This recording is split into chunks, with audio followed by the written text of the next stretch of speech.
What do you think of when you hear the words sheer driving pleasure? BMW, of course. They've been building cars that are a pleasure to drive for a very long time.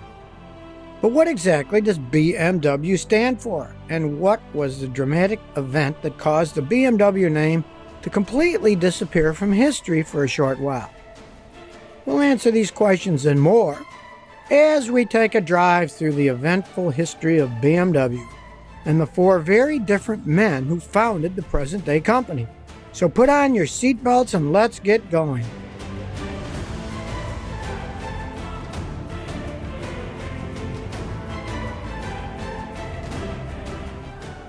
It's the early days of World War I. It's a very different conflict from previous wars. This is the first major conflict where aircrafts are used. In the beginning, they are used mostly for reconnaissance. Unarmed planes fly over enemy lines to spy on the enemy below, dodging ground-to-air fire. Some pilots carry weapons to defend themselves. These include handguns and grenades, and even darts and other projectiles, which they drop in bundles on enemy troops below. Then there's a breakthrough with the invention of an interrupter mechanism, which allows machine guns to fire through moving propeller blades. Now planes are equipped to engage in air-to-ground and air-to-air combat. Aircrafts have just become vitally important for the military, and countries around the world are rushing to build their fleets. The race is on to make planes, lots of planes, and planes that can fly faster and higher than those of the enemy. A 30-year-old Austrian engineer, Franz Joseph Popp, has joined the Austro-Hungarian Imperial and Royal Aviation Troops as a marine engineer at the Pula base on the Adriatic Sea. This is where he spent his one-year volunteer military service while studying engineering. He's been there just 3 weeks when he's ordered back to Austria to oversee aircraft production in the Austro-Daimler Works for the Austrian Navy. He tries to obtain a license from German aircraft companies to build planes they have already developed. He travels to Germany and visits the biggest aircraft engine manufacturer of the Reich, including Daimler, NAG, and Benz. But his mission is unsuccessful. So he works with Austro-Daimler to develop their own 12-cylinder aircraft engine. Once it's complete, Franz needs to find a partner to manufacture the motor, as Austro-Daimler is already struggling to meet manufacturing demand. Franz remembers a company he dealt with when he was at the Marine base. It's a German company in Munich, Rapp Engine Works, run by founder Karl Rapp. While this company has the facilities and workforce to handle production, the engine designs aren't suited to aircrafts and are largely unsuccessful. Franz feels this company is a perfect match for his needs. He convinces Austro-Daimler to follow his suggestion to engage Rapp Engine Works to manufacture the engines. Franz Joseph Popp is the first of 4 men credited with founding BMW. Karl Rapp is considered an indirect founder. Let's meet the third founder of BMW, the flamboyant Camillo Castiglioni. Camillo is an Italian-Austrian Jewish financier and banker born in Trieste. His father is the chief rabbi and works in rubber manufacturing. Camillo is educated in law, but quickly developed skills in financing at his first job at an automobile tire company. He is passionate about flying, and one of his first companies is a ballooning business. He has his personal balloon driver license and owns an aircraft company. He is a flamboyant character who has some notorious dealings and, at times, is the richest man in Central Europe. He is also a great philanthropist and patron of the arts. He buys Kaiser Karl's private parlor car and travels with great pomp and ceremony. But it's majority shareholding in Austro-Daimler, which is the reason for his involvement in the founding of BMW. Camillo is highly supportive of Franz's recommendation to have Rapp Engine Works manufacture the Austro-Daimler engines. He sways the decision of the board. The license is granted and production of the engine begins. But now Franz has a problem. He's not happy with some of the manufacturing decisions at Rapp Engine Works. He's concerned that the company won't meet the targets. There's a lot on the line for him. So, in order to ensure orders are met on time, he takes on the role of factory manager. He also knows the company needs more talent when it comes to making such aircraft engines. Enter Max Friz, Max is one of the most talented mechanical engineers of the generation. He designs the first practical German aircraft engine in 1913 while working at Daimler Motors in Germany, where he also meets Karl Rapp, who works there for a time as a technical designer. Max also designs the automobile engine that wins the French Grand Prix in 1914. Now, it's 1917. Max is unhappy at Daimler. Paul Daimler, who is chief engineer, ignores his suggestion on engine development.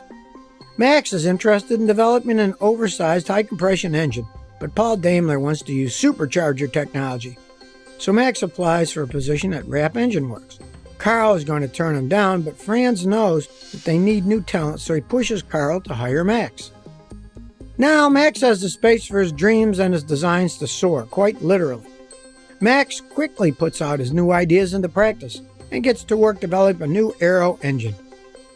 These first BMW engines, the BMW 3 and BMW 4 aircraft engines, are moderately successful. With the success of these first engines, the company is reorganized. Carl's contract is terminated and he leaves the company he created. Franz becomes the managing director. The company is renamed the Bayerische Motorenwerke GmbH, or BMW, is born.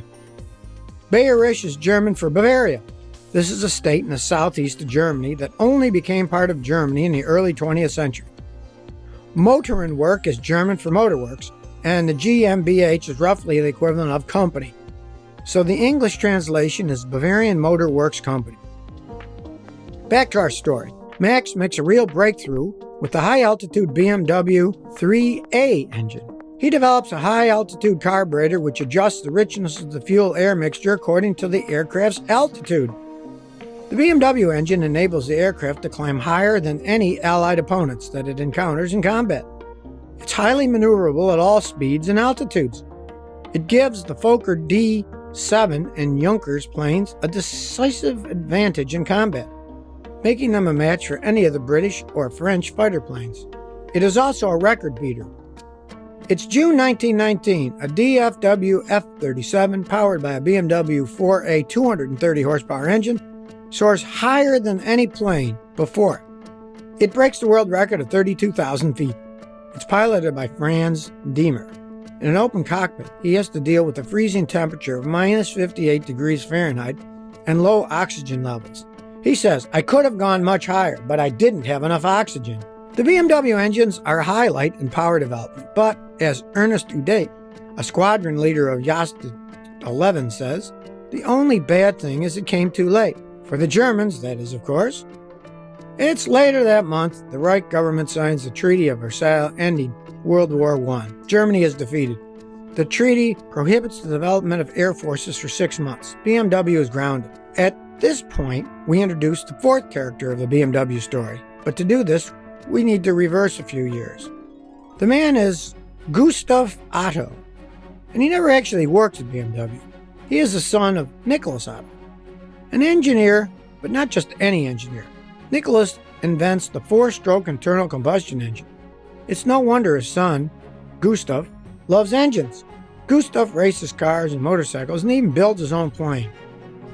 It's 1915. Gustav is under a lot of pressure. The plane engines he designs for the German Air Force are at first successful, but now there are quality and production problems. His company is in financial difficulty. He suffers under the shadow of his brilliant father and is depressed. Finally, the stress of wartime is too great, and he's admitted to a mental hospital. He sells his company to Bayerische Flugzeugwerke, or BFW, or in English, Bavarian Aircraft Works. Initially, BFW has the same problems with the motors. Then they make changes to the assembly line and introduce more intensive supervision. Using Gustav's designs, the company becomes a major manufacturer of aircrafts in Bavaria. Now it's back to 1920. It's not just BMWs grounded. Germany is forbidden to manufacture or import aircrafts or components for a period of 6 months. So BFW is grounded too. Both companies have suffered losses and both follow similar paths to keep going. It's not long before these paths converge, and that's when things get a little complicated. BFW begins manufacturing motorcycles of their own design under the brand names Blink and Helios. In the meantime, BMW, Max designs the BMW M2B15, a 492cc longitudinal flat twin inspired by the Douglas motorcycle engine, a British motorcycle manufacturing company. It is originally intended to be a portable industrial engine, but its main use becomes a motorcycle engine. It's used on the Helios engines of BMW. But BMW doesn't only manufacture engines for industrial machines, they also make railway brakes. And their brakes are so successful, a Berlin-based brakes company, Knorr-Bremse AG, buys them. BMW's manufacturing facilities are relocated to Munich. The company now focuses on brakes with little interest in motor engines for aircrafts and automobiles. And with that move, the BMW name completely vanishes from the scene. It's now 1921. The BMW name no longer exists. The former employees, including Franz and Max, now work for Knorr-Bremse AG. Now remember we mentioned it was going to get complicated. The companies now get shuffled faster than cards in a poker game. And Camillo Castiglioni is the master dealer. We'll back up a bit to take it from the beginning. Let's watch the play. Rapp Motors Works is flipped to BMW. BMW is bought by Knorr-Bremse. Did we forget to mention previously that Camillo is a shareholder of Knorr-Bremse as well? Then Camillo Castiglioni buys BMW. This is the company that bought Gustav Olio's company. It's also the company that BMW supplies with engines for its Helios motorcycles. Camillo receives a letter of support from no other than Franz Joseph Popp, in which Franz describes BMW as a dead factory in a town that is unfavorable for industrial activities. Seems Franz and Camillo are still in close contact with each other. Camillo buys BMW company name and engine construction operations along with employees, production facilities, and company logo from Knorr-Bremse. Camillo transfers everything to BMW. The employees move into BMW's factory buildings. Camillo changes the names from Bayerist Flugzeugwerk to Bayerist Motorenwerk. And with that, BMW is back. It's a winning card without doubt and definitely worth betting on. Now that they are back in business and have inherited the Helios brand, Franz asked Max to assess the motorcycles. Max says that the best thing to do with Helios motorcycles is to dump them into the nearest lake. They agree that they will start out with some improvements to the existing Helios motorcycles, but that Max will begin designing all new motorcycles. The result is the BMW R32, which is the first motorcycle to receive the BMW badge. The BMW R32 is a breakthrough in vehicle technology. It uses the Boxer twin shaft drive powertrain layout still used in BMW today. What's so important about Boxer engine? It's about the way the engine is mounted. The cylinders are transversely positioned, sticking out of the sides. This means better cooling and allows for a more compact bike. Max becomes a technical director, and BMW begins its meteoric rise to one of Bavaria's and Germany's big industrial companies. Now it's 6 years later. BMW purchases the vehicle manufacturing factory, Fahrzeugfabrik Eisenach. This is a pretty historic milestone as it marks BMW's entry into the automobile industry. The Eisenach vehicle factory is amongst the earliest car manufacturers. They produced their first car, the Wartburg, back in 1898. The factory in Eisenach becomes the birthplace of BMW's car manufacturing business. BMW's first car is the existing Dixie model. But it's not long before BMW manufactures their first all-BMW car, the BMW 3-20 PS. Then the BMW 303 is released. It is BMW's first six-cylinder car and the first car with a famous BMW kidney grille. It's the least expensive six-cylinder car at that time, but also underpowered.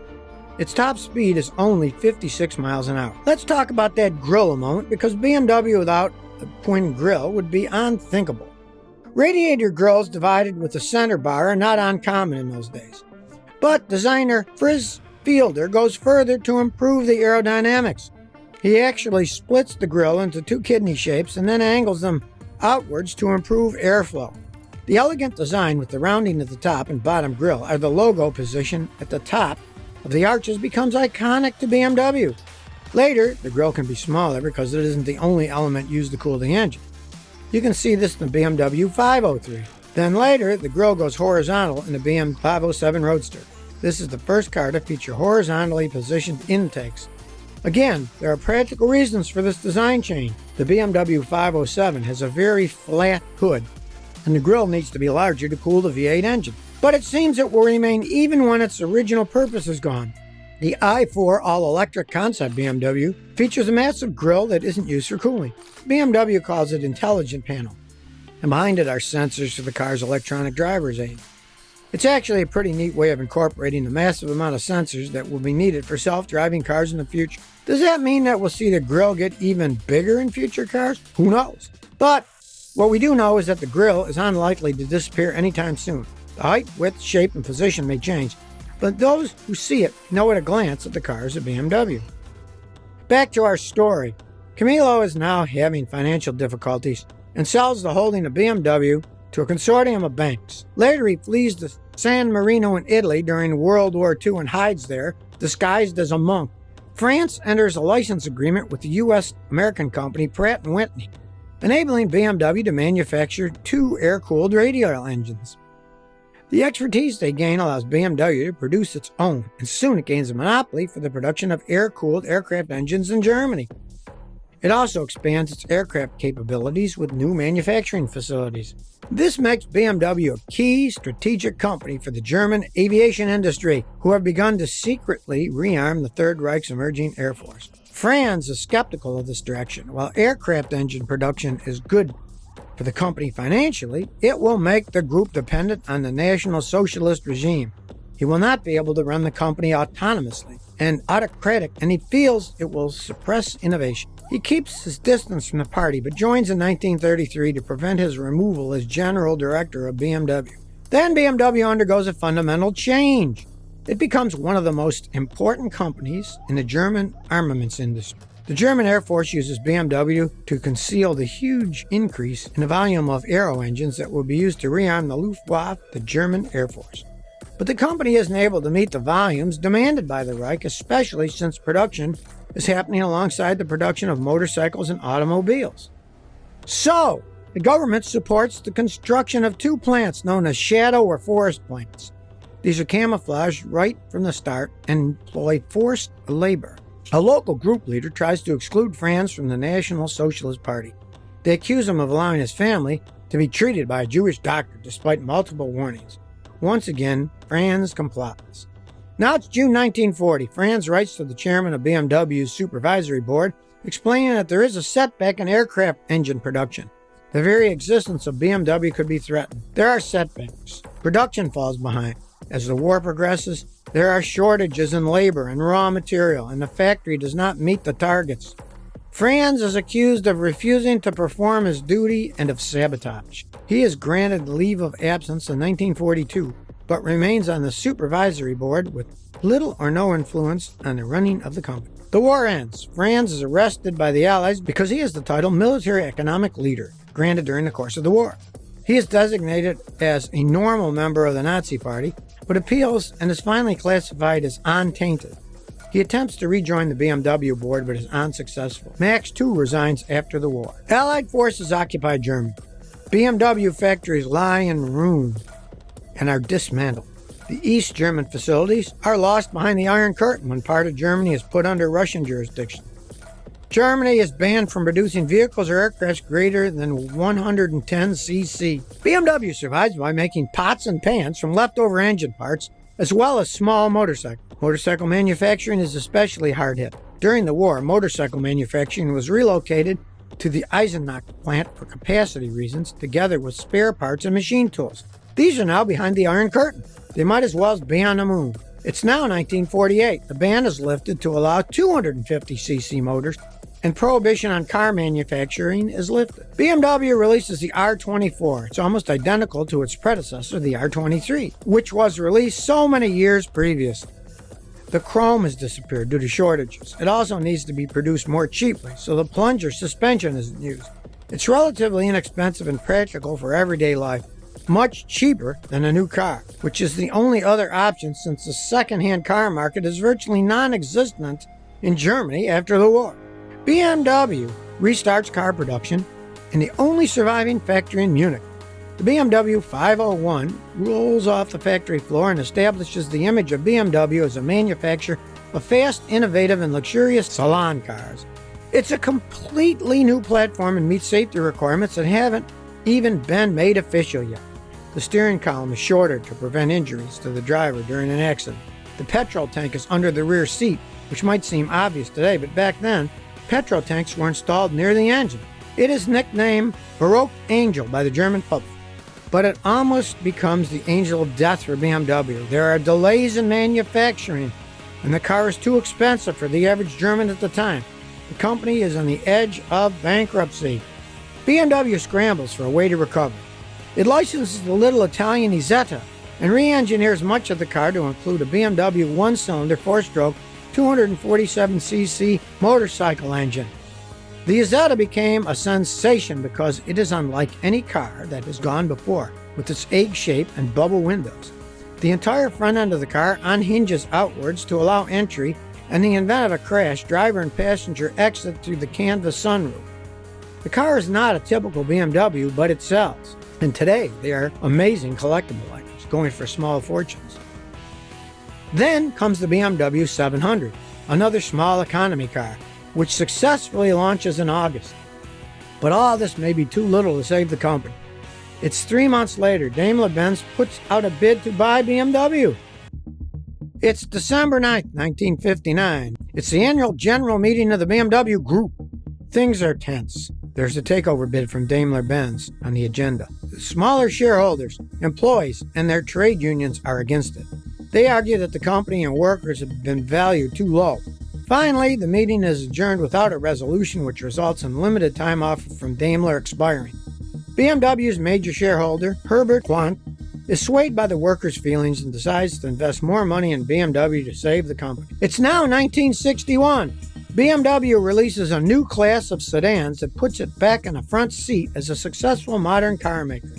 The 1500 is praised for all-round visibility from the driving position and its large, tall luggage compartment. It's a new car for a new era. It's credited with saving BMW. Fast forward to the 70s, BMW releases the 5 Series, followed by the 3, 6, and 7 Series.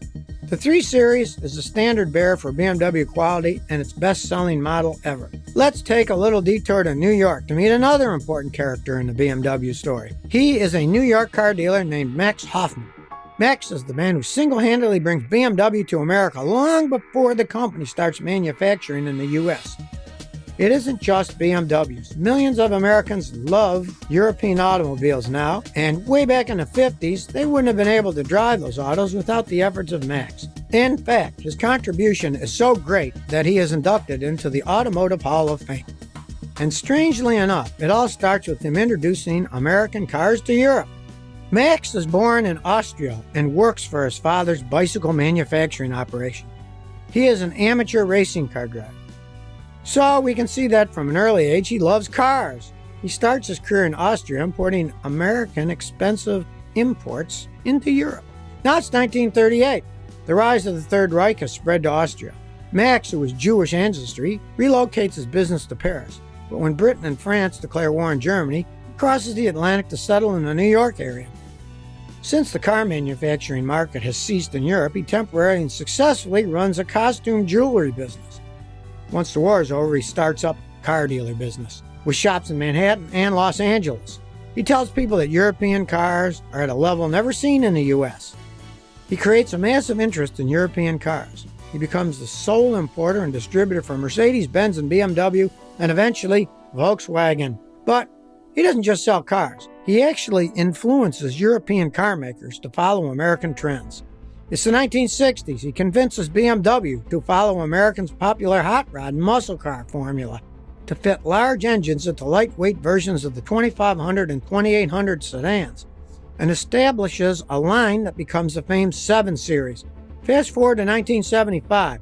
BMW buys the distribution rights from Max, who retires from the business. It's a significant year for BMW as it marks the opening of the brand's first dealership in America. The brand takes off with a vengeance.